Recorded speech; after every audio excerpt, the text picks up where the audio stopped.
we basically scale into infinity. We're going to outrange you for a majority of this game, so you have to come to us. It's got to be physical. It's got to be physical. It's got to be physical. I've been waiting. Or true. I mean, Or true. might as well just blow through the health bar, right?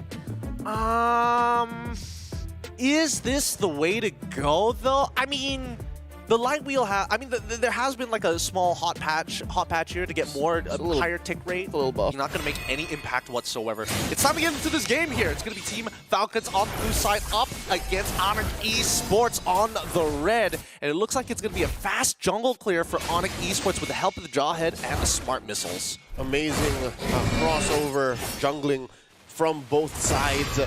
Real quick look at the emblems here. Little Wanderer scored by Kyle Teasy. So that is the map slowly edging more towards Team Falcons. What do you put on carries these days? Oh, tenacity. Okay, wants to trade blows with Marco, huh? I think doesn't have much of a choice in that sector. Can't really space Marco as nicely as you would do compared to other marksmen, especially with the way that you can reposition yourself with the Rondo as well. It's going to be hard to land a single light wheel. Look at Ogren. Oh, he's in trouble. That's it. First blood drawn by Onic. Interesting. So yeah, again, this is the main issue that we're going to be seeing throughout the game. They're going to be looking towards, hey, where is Keyboy going to go? And they have to make a hard read. And if somebody's caught off guard, Onic can really use that attention, that resource of attention to punish their opponents. Kyle Teasy pulling the surge fast enough to avoid getting ejected into oblivion. Onic Esports picking up the pace. Man, this is momentum from game one. Well, let's see how long the momentum is going to last, right? Because now that Team Falcons are aware that Onic Esports understands what they're doing with this Jawhead, they need to really start taking their time and follow back to the fundamentals, right? Check every single one of these bushes. Give up this first turtle. No point fighting it at this point of time. The most we can do is just threaten it. All right. Onic Esports, quick, major objective, lower quarter. Immediately picking up the pace. It's a much cleaner game compared to game one for Onic. Yeah, look at this. Even Onic, we've got Lippy just double checking the jungle just to ensure where Kyle Teasy is on the map and where in his rotational path, his jungle clear he's going to be in. And as soon as Keyboy hits level 4, I want to see whether it's going to adjust how fast Onic Esports is going to play, or are they just going to keep it up of, okay, Severo, pick up double waves. Let's keep on with a Kyrie train here.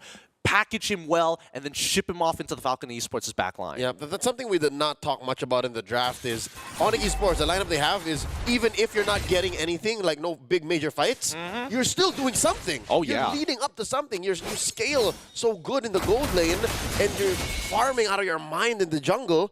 The rest are just utility towards that. Right now, so far so good for Kyle, at least. Level 6 to level 6, despite getting that early clear coming in from Kyrie. With the help of Keyboy, Super Marco currently the top of the gold leaderboard, which is good to see. So Team Falcons are keeping up with Onic despite the first blood being given over. Now, unfortunately, it's going to come down to a point where Flap needs to get that first item, Thunderbelt, down as soon as possible and make an impact in one of these two next turtle fights. Yeah, it's going to be hard because Lutpi is breathing down his neck. Look, he has to struggle to kick him out of his side of the map. Stay back! Get out of here! I need my farm. And there it is. It's coming underneath the turret. We're looking at the mini-map, folks. In mid, I'd say Ogwood and Few are playing a little more cautious. Oh, for sure. They're afraid of like the repercussions of a wild ejector. Because here's the problem, right? If you get, as much as you want to threaten Sansa's position, you don't know if Keyboy is going to show up, or worse yet, Kyrie. Exactly. And if Kyrie picks up that kill and continues to snowball off of that, it's so much worse compared to giving the kill over to Sans. That's right. Might end up with another lightning round, the same way that first game in the series lasted just 13 minutes. All right, second turtle spawning. Upper quarter, still a better position for Falcons for sure now. You do have Kyle Teasy grabbing his buff and then propping up. And oh, no! For the implosion. Does commit the flicker as well. Major L for Team Falcons approaching this major objective. Oh, no. That's just pain. And Severo's going to get a double wave on top of that. It's, well, they might recover here. Quick knockup, Keyboy goes down, and the ultimate on Sans, no one home. Few goes down, Savero gets a kill 1-for-1. So far, so good here. Onic Esports making the most of that fumble. Team Falcons are not so sure if they want to take this. I don't know. It's actually looking kind of good here. I mean, they've kind of Onic has dissipated. They've given up on this turtle. They're like, whatever, we don't need that anymore. Ogwen, despite making the initial mistake, kind of made up for it. But Oh yeah, for sure. Silvero goes down. Oh, eating a face full of fists and lead. You were saying? Yeah, I don't think he was expecting Badang to be in that position, hoping that he would go back into the lane after Luffy went for the initial fake. They will be able to take this turtle as Kyrie is halfway across the world, won't be able to catch up in time, and no way to slow it down. Oh, that's a fist crack coming in, taking down Lutpi. All right, interesting. Onic Esports grabbing nothing on the map, trading out for that turtle, and now Team Falcons collapsing onto this orange buff. So far, so good. Okay. The flicker ejector by Keyboy. No one home. Quick knock up. Down goes the robot and the little girl inside him. I hope teams remember that they can call a pause if they're lagging. Like, what is happening? Both sides. Both sides. Both sides. I mean, it has occurred to both sides. Like, it was a little awkward. It's not the smoothest combinations we've seen from either or. Funnily enough, both coming in from the roam position. Yep, and both of them in that spot.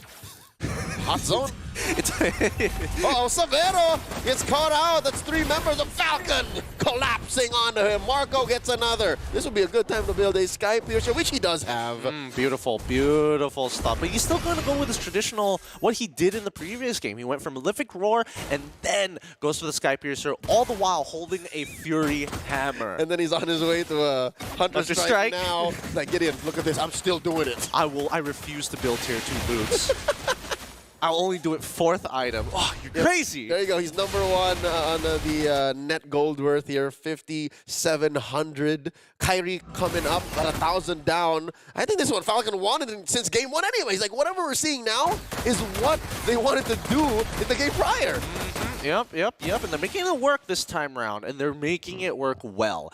2.6k gold lead for the side of Team Falcons. At this point, Onic Esports, it's a little hard to kind of refine that momentum, especially since they've lost a lot of their positions, right? 2 turrets down, mid turrets still available, so at least they have their safe passage, their lighthouse they can always fall back to. But even so, you can see how much coverage over the river Team Falcons actually have. Yep.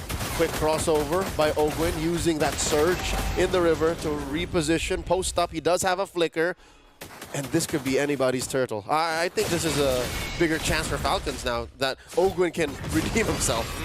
I don't know. I feel like good guy Ogwen, he's redeemed it. Oh! Implosion on the one. Kyle DZ gets a turtle. Big damage. Big shields. Keeping Falcons well topped up. And now they're going to punch. Knock out Lutpi. Marco gets another. He pays with interest every time Ogwen finds it. And I think they've kind of figured out the recipe. They realize, hey, there's only one person in Onic who can really engage, and Kyrie doesn't have a lead, so it's got to be Keyboy. And this is the worst position you can be in as a Jawhead, in a reactive defensive position. And now even Kyrie can't get to his buffs, can't get to his camps. Look at that, though. Look at Silvero working so hard. He pushed in top lane tier 1. Oh, it's all looking good for Onic Esports here. Especially after game #1, we were hoping for so much more. But this time, Team Falcons really let go of the weights. In terms of the item build, we're seeing full tank coming out from Keyboy. He's not doing anything cheeky. He's not even going for Thunderbell at this point. He could build into it if he wanted to. And even so, Kyrie still hasn't gotten that Holy Crystal just yet. Very expensive item. He's on his way, but will it pay dividends when they get to that point, you know? Because Team Falcons are literally breathing down their neck. Super Marco, he can stand in front of you now with the RGM.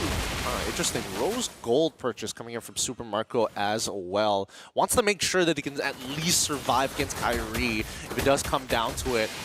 Not sure if that's going to be enough, but hopefully that lifeline makes a difference because he does have Flicker just in case. He can just like use the shield, get the vamp, and then survive. Man, now and then go again. Yeah, and now he finally finishes his T2 boots. After 5th item, T2. He's doing it for you, man. It tells me he's like, Gideon. I don't need the extra movement speed. I'm just that good. All right, about 5 bags up. Falcons are 7-2. Onic Esports haven't crossed the river in like a minute now. They haven't. I mean, there's no point to do so, right? It's difficult, especially when your side lanes haven't been able to get as much pressure as they want to. And not to mention, Keyboy has just been eating it. Just eating fists, eating shields every single time. Eating Tigreal's shield even. Oh. And then Few is in a much better place because he has a hard stopper in Ogwen, someone to actually peel. And all this while we were talking, Team Falcons scores a major objective. Quick take on the Lord. Yeah, I think it's going to get even rougher for Onic Esports because I don't even think their high ground is that great as well. They needed that initial snowball to get rolling. After the first 3 turtles, they should be able to kind of cash out on the very first Lord. But since they completely missed that timing, I think that Team Falcons will now take full control over the game. Oh, man. Blade of Despair already finished for Kyle Teasy. He's a level ahead of Kyrie as well. Yeah, this is not going to stop. Yeah, what's making it more of a difficulty for the late game defense for Onic is their damage profile. Even if you have a hard stopper in the Aurora, who's going to wipe those waves out? The Aurora deals only so much damage into a wave. Kyrie kicked out of that bush by Flap Teasy. This is inevitable. Whatever happens is once Team Falcons gets into their base, Onic Esports have to pray for a miracle. Yeah, Kyrie might be able to buy a little bit of time in one of the side lanes, which he will try to do as the majority of Team Falcons will lean into where the Lord is going to be pushing. Even so, this whole time, very efficient movements coming up from Team Falcons, right? They only need 4 of them. Oh! Implosion onto 2 and the knock-up and the collapse. EG into all of them. Down goes Lutfi. Ogwin, though, does pay the price. 1-for-1 so far the trade. Keyboy follows through. The frontliners have fallen. Onic Esports suffers a loss in mid. Suffers a loss next in bottom. Those are massive waves falling through. Oh, disgusting, and they want to keep going forward. It's fine. Oh, finds it. Super Marco is able to take Severo down as Kyrie takes out Super Marco. But without the rest of his team, this crystal will fall, and Team Falcons take to equalize the game. We're going all the way, folks. This M5 rematch ain't